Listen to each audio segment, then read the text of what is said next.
We have in the studio with us, would you like to be called Kath or Catherine? Kath, all right. Well, the book says Catherine, but we'll be calling her Kath tonight. Kath Wilson, who... her name might be familiar to you if you're a reader of The Conversation. She's an editor, writer, researcher and tinkerer. She teaches in the university sector where she has a PhD in cultural studies. She's published all over the place, really. And she edited Overland between 2002 and 2007. But we've got her in tonight to talk about her new book, Tinkering, Australians Reinvent DIY Culture. So welcome to Greening the Apocalypse, Kath Wilson. Thank you. Thanks for making me sound smart. I'm sure. Well, but going on the book, I don't think that's going to be a problem. How'd you go about writing this thing? I get the impression it was years in the making. What piqued your interest as well? My father was a great tinkerer and taught me to weld when I was little, and I loved that. It was thrilling. But the story probably started like all good stories do, with a failed relationship, because my ex-partner and I bought a house in Coburg, and which had great bones. It was a double-fronted Victorian, and that was at the time when houses in Coburg were cheap. And we knew that if we renovated together, that would be the end of our relationship. Right. And so he gave me 3 months where he wouldn't step into the house. And that was the most thrilling 3 months of my life. I learnt many skills, tradie skills. I learnt to appreciate the trades, and none of my architraves is straight, but the house is held together with polyfill. But I really got out of that enormous sense of agency and autonomy and pride that you get out of, material competence, even though I'm not that competent. But during my PhD, I interviewed 32 tinkerers and used a method called participant observation, which is pretty much, working with them. And they wrote the book, really, more than I did. Yep. So they honed the topic.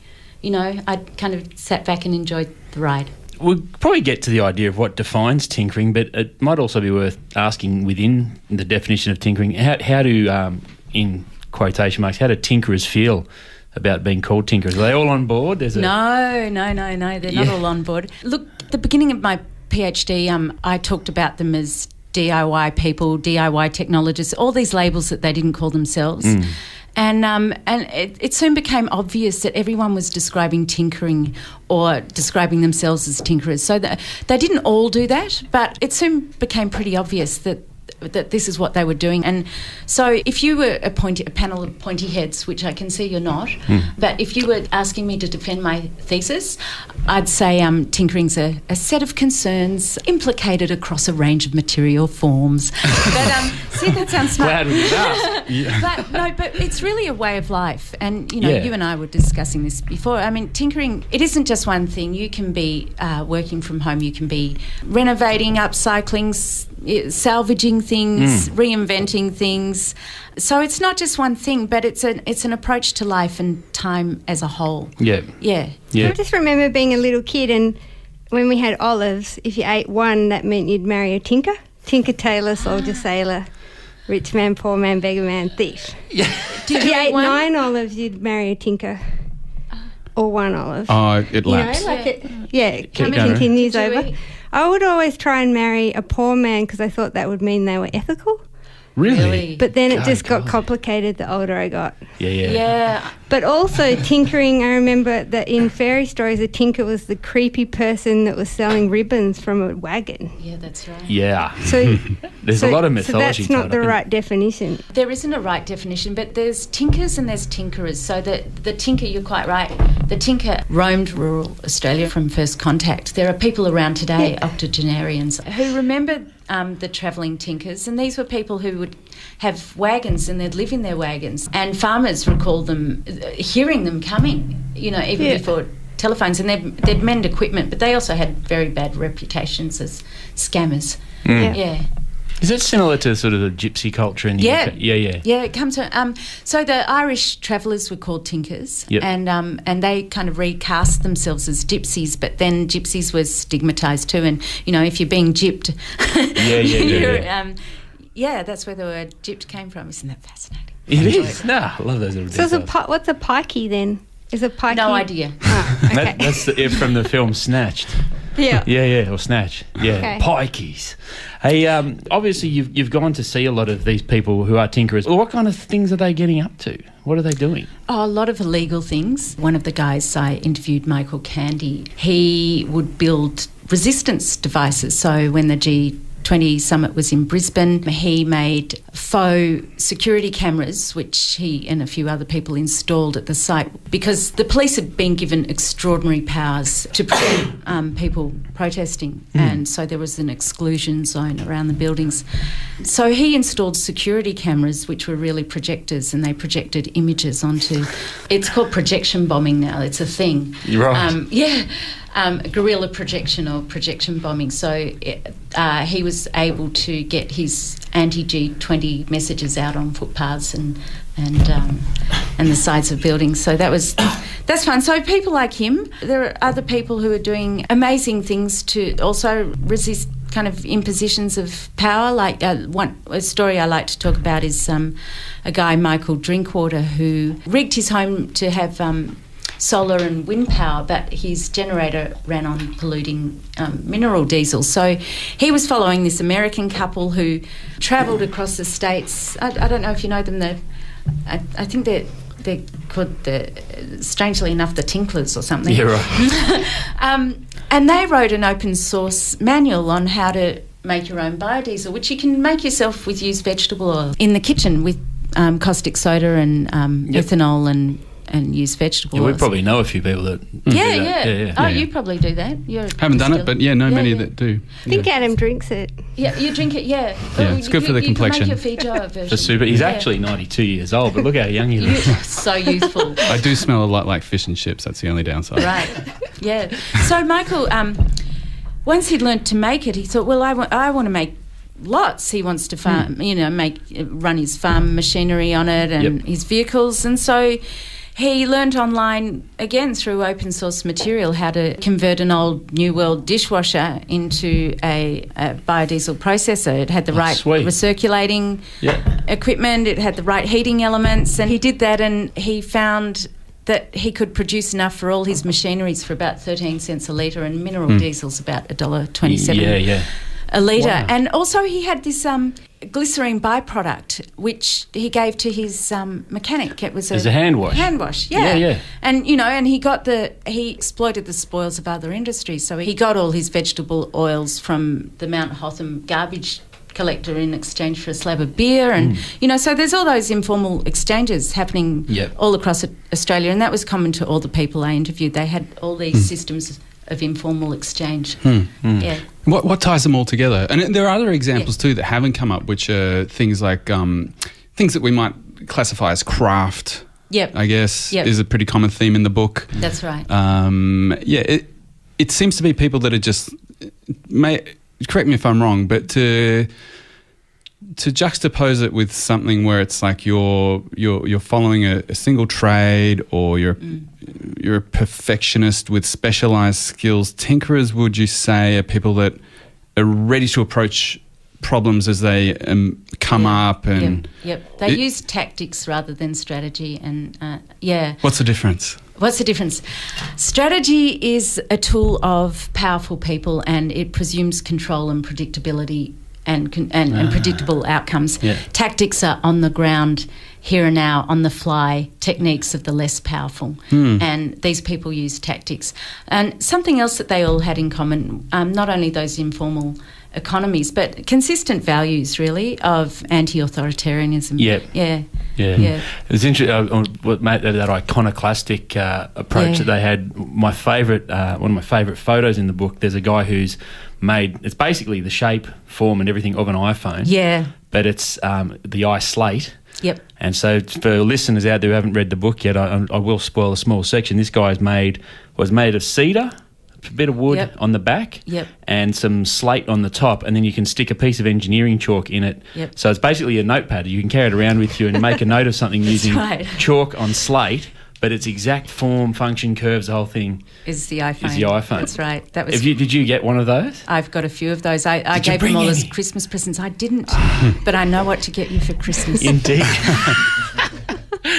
Well, that's quite a thing. I just thought that was one of the best parts in the book. I just thought that guy Yeah, just taking something very common. And as he kept saying, he really loved the form of this thing. Like, he understood, what did he say? That I think I understand what Mr. Apple was aiming for. Yeah. Well, that was another thing in common, is that, these when you have this kind of material engagement, you really appreciate the form and qualities of things in ways you don't when you don't have this material engagement. Yeah. Every one of these people would have had a workshop space of some sort. Can we just sort of touch on that a bit? And I'm coming from a perspective that I remember, like my grandfather's old shed and my wife's grandfather's old shed and a bunch of sheds and workspaces that old men and women who I've met through my life, they're often very little, very well organised, and a lot seem to come out of them. And now I feel like when I drive through, say, a new housing estate or even an old area, you drive past an open garage, there's no workbench in there, there's actually barely any space for cars, and there's all these racks full of boxes of who knows what. The workspace or workshop seems to be, if not entirely gone, maybe kept very separate to the home. Are these folks mostly working from home? And They were all working from home. And Chris Block, the guy you mentioned who has an iPhone, had like 4 sheds on his property. Yeah, right. One for each. Yeah, well, one for his boat building adventures. You'd need 4 sheds, really. Yeah. But that's another thing that was consistent. Their homes were organised around their tinkering, and that's what makes them tinkerers, I think. I rarely saw a dining room table that didn't have making stuff all over it. They weren't used as dining rooms or dining. In the book, there's a lady who's a lab technician, but now she's also jewellery and she makes textiles and things like that. Yeah. Yeah, she lives around here. And shelves, to the roof? Yeah. You mentioned how, like, the home is the place of production. So you could, definitely I get, like, until maybe after World War II, it's like people did a lot more stuff at home. There was a lot of cooking, mending, making, just all that stuff. And then it became a bit unpopular. And you even mentioned in the book, in the 60s, there was a Spider-Man bad guy called the Tinkerer. Yeah, that's right. But that's really part of a broader thing where things started being made without repair instructions out of cheaper material, and it started to become easier and cheaper to replace something than fix it.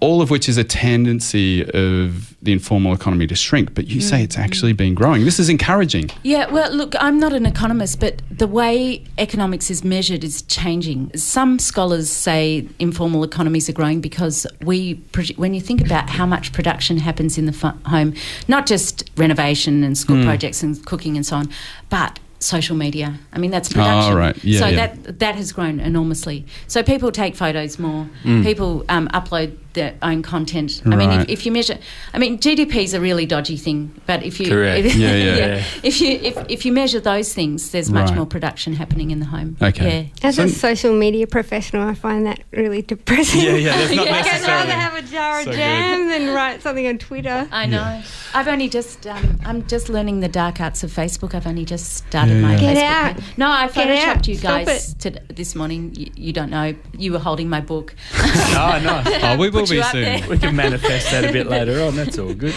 You are on Greening the Apocalypse on 3RRR, and we're talking with Kath Wilson, author of Tinkering, Australians Reinvent DIY Culture, just out, and she just signed her first copy. It's that hot off the press. There'll be many more, though.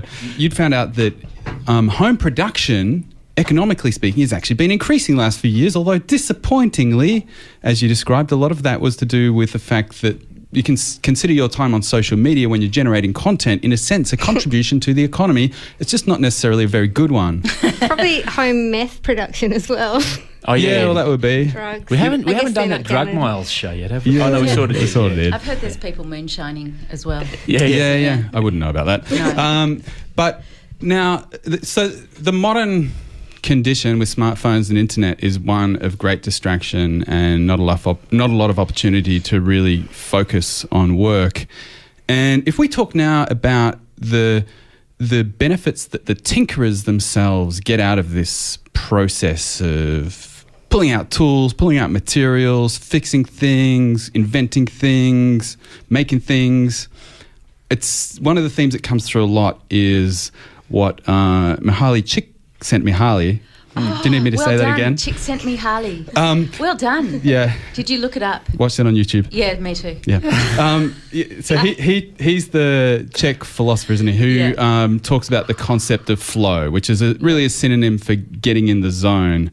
And that do you think that was one of the driving factors for a lot of the people that you interviewed to do what they do? Yeah, I don't know if it was the driving factor, but a lot of people describe this flow, and it is one of the compelling forces of tinkering. So a lot of people describe this kind of meditative state, and you'd know yourself as tinkerers very often.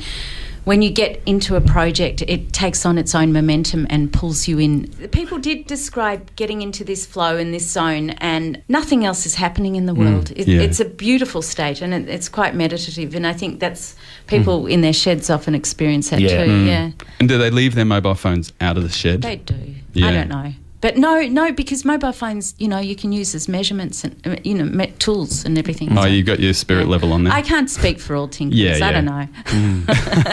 Is there a tinkerers always thrifty?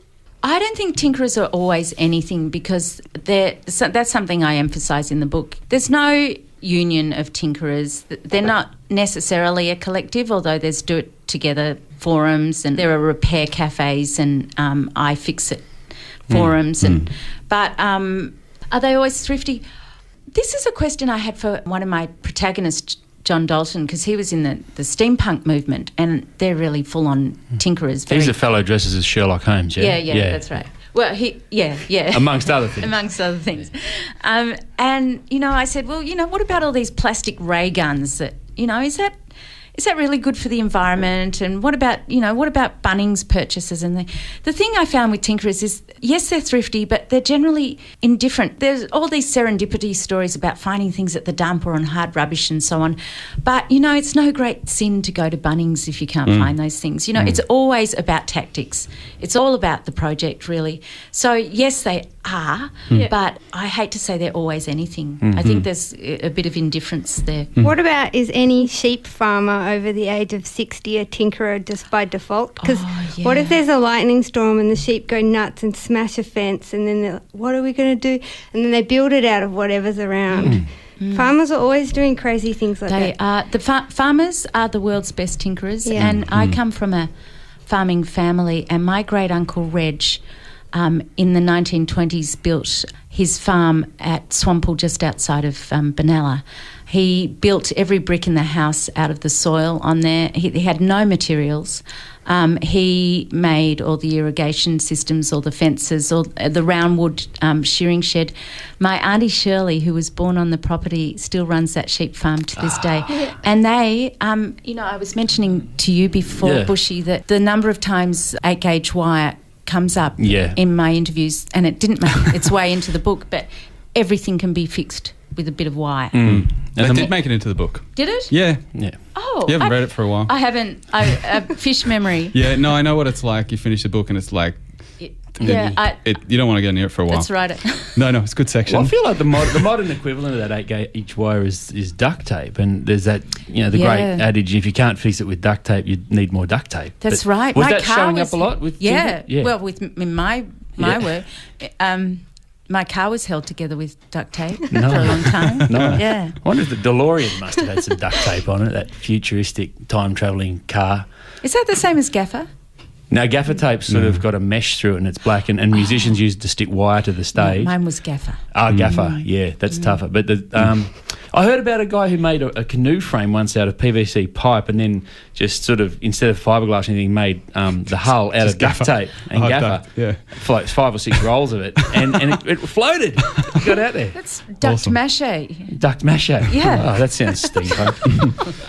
Now, talking again about the experience of the work of tinkering, there's a great bit in the book where you point out that the phrase work-life balance implicitly points out that work and life are oppositional to each other. That is not so glad you brought that up. The experience of the tinkerer, though, is it? I was prepared for that question. Excellent. So tinkerers, they tend to regard their tinkering as a vocation and not as a vocation. And so some of them had formal work commitments, but most of us kind of organise our lives around our work. Externally imposed regimes, which is totally unnatural and crap.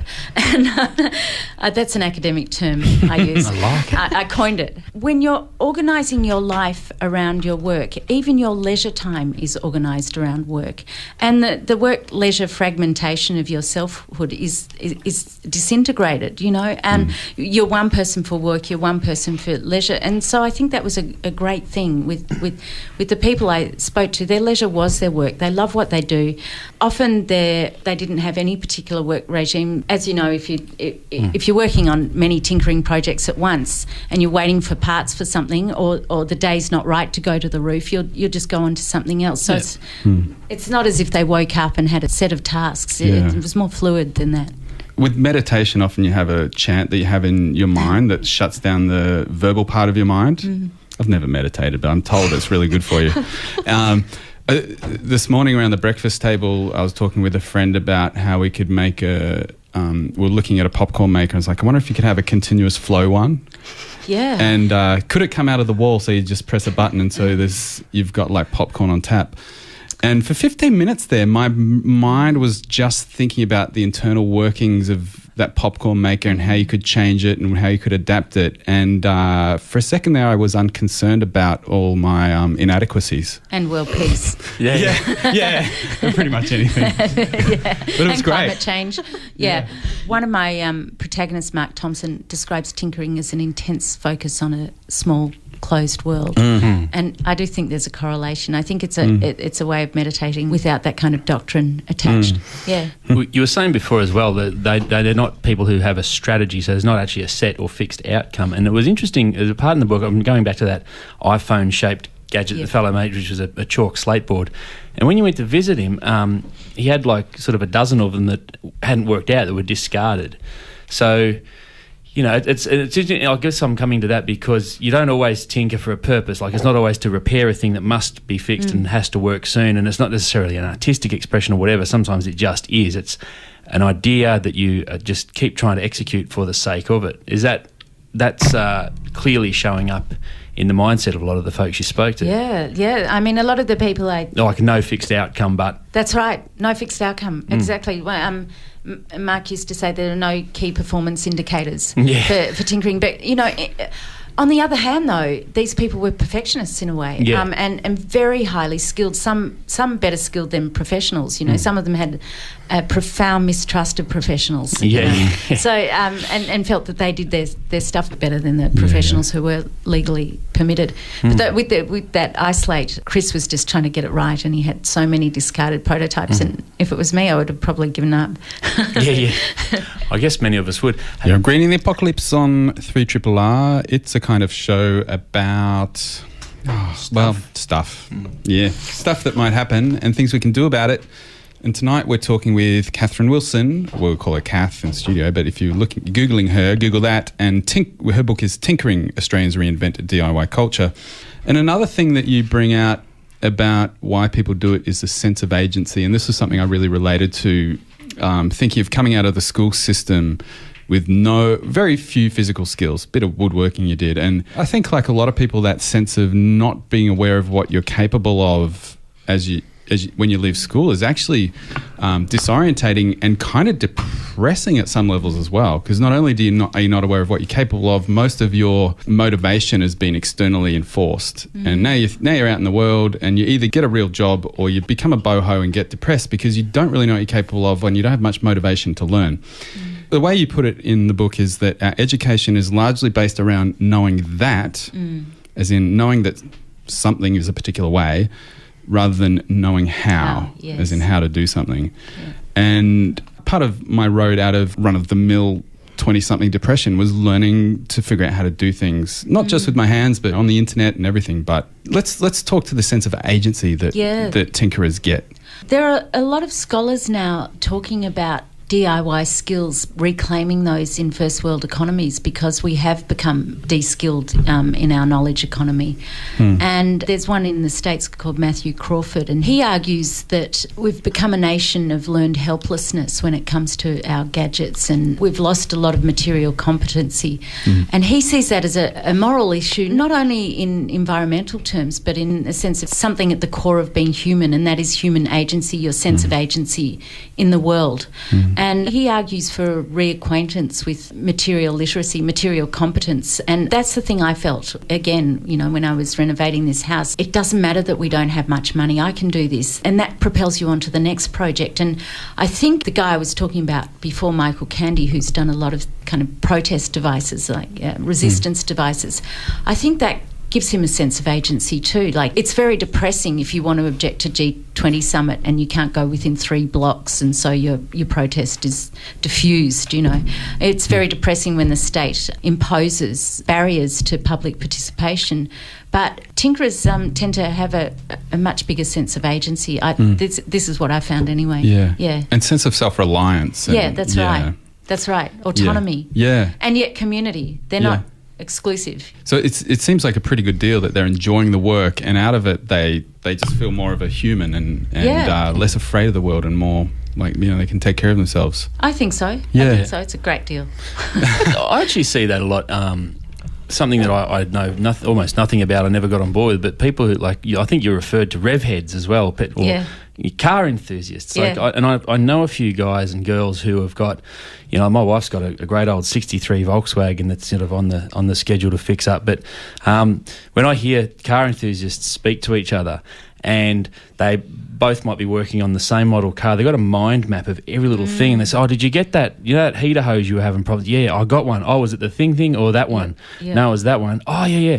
And they're able to relate. They're actually able to take a walk through the entire workings of that car together in their minds through words, which you don't do with a modern car and so forth. But I love the bit in the book where you mention this guy who he wanted to get his gearbox repaired, and the mechanic said, I can't do that. But he pulled it apart and did it himself. That's right. And then from that point on, every time he changed gears and there's a click or a clock, you know, some sound, he can visualise what's happening. One of my arguments in the book is that this is a form of material scholarship. You know, we talk about scholarship, you know, I've done this PhD and it's valued more highly than someone who's a motoring enthusiast, which is bullshit, because as you say, they've got intensely deep knowledge. Yeah. And, you know, when you immerse yourself in that world, you realise that this is a culture. You know, we think of culture as high culture. This is really deep culture with deep knowledge and deep intelligence. And a guy I talk about, Adrian Matthews at Macclesfield in South Australia, you know, even among mechanics, he was told that he couldn't convert his mineral diesel engines to biodiesels, and night after night he lay awake imagining, just like with your popcorn machine, imagining how he could, and he did. He found that if he put a shot of mineral diesel in first and then the engine switched, he could do this. And to me, that this is everyday invention. It's not Bill Gates, it's not your heroic inventors, but these people are doing what I see as pretty heroic things, and they're unsung people. I remember years ago, one of my favourite bands, Tool, put out an album in about 2001, and during the interviews following that album, they kept saying in the interviews, every time we wrote a new song, we realised how much more we had in us and how much more potential just from pushing ourselves and learning this new thing. We learnt 10 new things. And I think that's what I take away from this book, and Adam, possibly the same. Coles, every time you do a new thing, and it might be cooking something, or it might be fixing something in your shed, or whatever new experience it does, if you're open to that, and these tinkerers seem to be more than many people, you're just so much more open to that next thing. And the fellow who reassembled his gearbox has probably now inherently just learned 10 or 20 new things. That's right. Yeah. Exactly. And I think there are a few craft scholars who, there was one, Glenn Adamson, Richard Sennett, who said it's easier to teach a plumber how to wire than an academic or something, because they've already got craft skills. And I knew this, you know, from a child learning to weld. I'd go into town and there'd be this balustrade and I'd think, oh my God, what a neat weld. You know, you notice things. You know, if you do stonewalling, you notice the workings of walls. And, you know. I found, when I started doing stonewalling 15 years ago, I noticed it everywhere, and then my wife noticed it everywhere, and then my kids now notice stone walls everywhere. It's like being pregnant. Yeah. You notice pregnant women everywhere. Yeah. Kath, do you have a big shed? Or do you have it? I have a very messy shed that hasn't been used because I was doing a PhD. I call myself a tinkerer, but I haven't really, I put a window in the house some time ago and put up a dodgy chook fence that's fallen down, and I want to get back into tinkering. Yeah, I have a nice shed. It's got power and concrete floor, and I have a nice shed that's underutilised. Yeah. But now the book is done. Now the book is done, and, once all the media gigs are over, I'm going to be a tinkerer. Yeah. Great. Fantastic. Well, the book is called Tinkering, Australians Reinvent DIY Culture, as out through Monash University Publishing. Have you got more radio gigs lined up? 2 more that I know of. Yeah, cool. Because you'll always stack them up against this one, for quality. Look, this is the best. Yeah, by far. Yeah, I'm sure we shoot on Radio National, Bushy. RN? Yeah. For sure. Well, here's the thing. I was chatting to someone a while ago, and this is going to be a segue into my track. So almost as soon as cars were invented, people started to muck around with them and adapt them. And we were talking a bit before about moonshining. Yeah. And so apparently hot rod and rat rod culture in the United States, that adaptation and sprucing up of cars and making them out of like cheese graters and whatever bits and pieces you could get, that was born apparently in Prohibition era. So all these moonshiners and bootleggers and stuff like that, in order to evade the police and the authorities, they had to build these really souped up, gnarly cars out of whatever they could get. And I think half the time they were making their stills out of bits of car, so they probably rip a bit off the car and then have to fix the car with something else. So that's where hot rods come from. Yes, indeed, and Triple R is where you are, and we're going to kick into the wrap-up of the show. This evening's guest was Kath Wilson. Her pen name is Catherine Wilson. If you're looking for her book, Tinkering, Australians Reinvent DIY Culture, it's out now through Monash University Publishing. Where can the peoples find out more about your book, about tinkering and fixing stuff? And in all good bookshops, of course. Yep, and the bad ones as well? Yeah, possibly. Sweet. I think you get a $1.35 discount in the bad ones. Oh, nice. But, people can join their local repair cafes. They can go to tool library, just do a Google search. iFixit online. Yeah, I noticed you mentioned them a bit. Now, those guys are, you can buy toolkits through their iFixit website, and they've done like reverse engineering stuff for those strange little screws on Apple stuff and all sorts of Yeah, you know what? I don't know how to fix a mobile phone, but a lot of people start off that way. There's also a wonderful magazine. I had to promote something from the US, but it's called Make Magazine. It's pretty fantastic. I've got so many issues at home, haven't made a thing out of it. Not yet. It's porn. You've been writing a book. Yeah. But one of the best things is just to take a look at things, isn't it? If you've got something that's not working, if you're going to throw it out anyway, there's no harm in pulling it apart. That's right. Unless it has a large capacitor that could electrically, electrocute you. But in general, you can it's amazing what you can figure out just by giving yourself some space to learn. And then you try YouTubing or going to iFixit. That's right. And friends are always love sharing knowledge. It brings social connection. An old fellow, I used to teach at Swinburne as a TAFE teacher for a while, and there was an old fellow there who could pull everything apart and fix it. And I had this old circular saw, and it was stuffed because evidently the bushes or the brushes had worn down. And I handed it to him and I said, "Can you fix this?" And he looked me in the eye and goes, "Just let me get one thing straight. I can't make this worse, can I?" I said, No. He goes, "All right." Yeah. And he took it home and he brought it back and he plugged it in, phew, harder than ever. It went like a fury. And he said, "I'm going to teach you how to fix it next time." And he just very quickly pulled it apart, showed me what the problem had been, explained that I should clean the dust out of it a bit more and all this sort of stuff. And that was great. That was an old timer, taking the time to tinker on my saw, rev it up a bit, and just sort of show you that this was so much less mysterious than I thought. Yes. For this power tool. So if you're out there, if you've got something that's busted and you quite literally can't make it worse, there's every chance you can make it better. That's right. Indeedy. Hey, thanks for writing your book. Oh, thank you. You should get tinkering when you get home. Oh, thank you. Awesome. Yeah, that's a good, salute. Get tinkering. Get tinkering. Kath Wilson, Tinkering, Australians Reinvent DIY Culture. Thanks very much for punching the buttons there, Kent.